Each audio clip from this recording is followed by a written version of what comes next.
Did you know in Spider-Man, the Green Goblin was originally supposed to be much bulkier than he ended up being? Since Willem Dafoe wanted to do most of his stunts on his own, they ended up going with a much more athletic and streamlined outfit. It consisted of about 580 pieces, and it took him half an hour to put the outfit on. Willem actually ended up doing about 90% of his own stunts. Did you know that in Avengers Endgame, the comic legend Stan Lee's last on-screen appearance ever was in this 2019 blockbuster movie?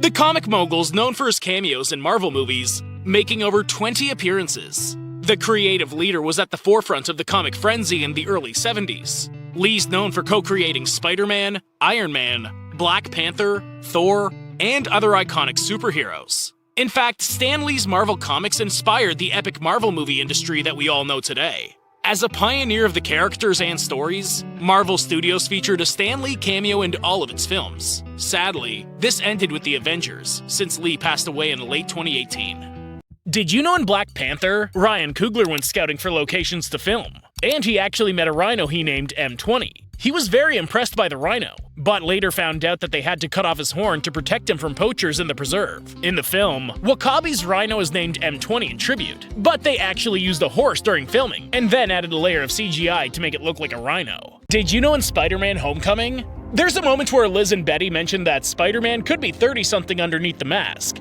This is a joke and jab at the previous series' lead actors. Andrew Garfield and Tobey Maguire were both in their late 20s when they took over the roles of Peter Parker.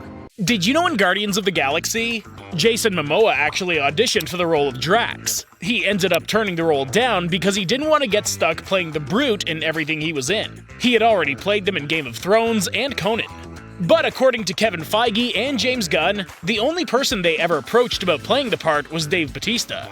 Did you know that in Maleficent, popular actress Angelina Jolie found major success with this Disney movie, playing the lead character in 2014.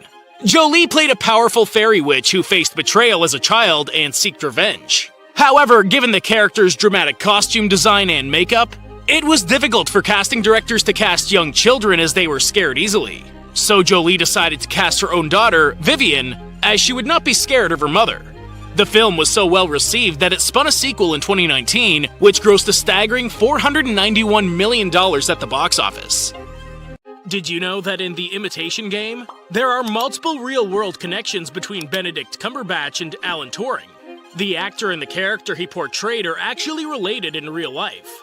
They're 17th cousins according to the family history website Ancestry.com, and their relations date back to the 14th century. Cumberbatch and Turing descend from John Beaufort, the first Earl of Somerset, through their respective paternal lines.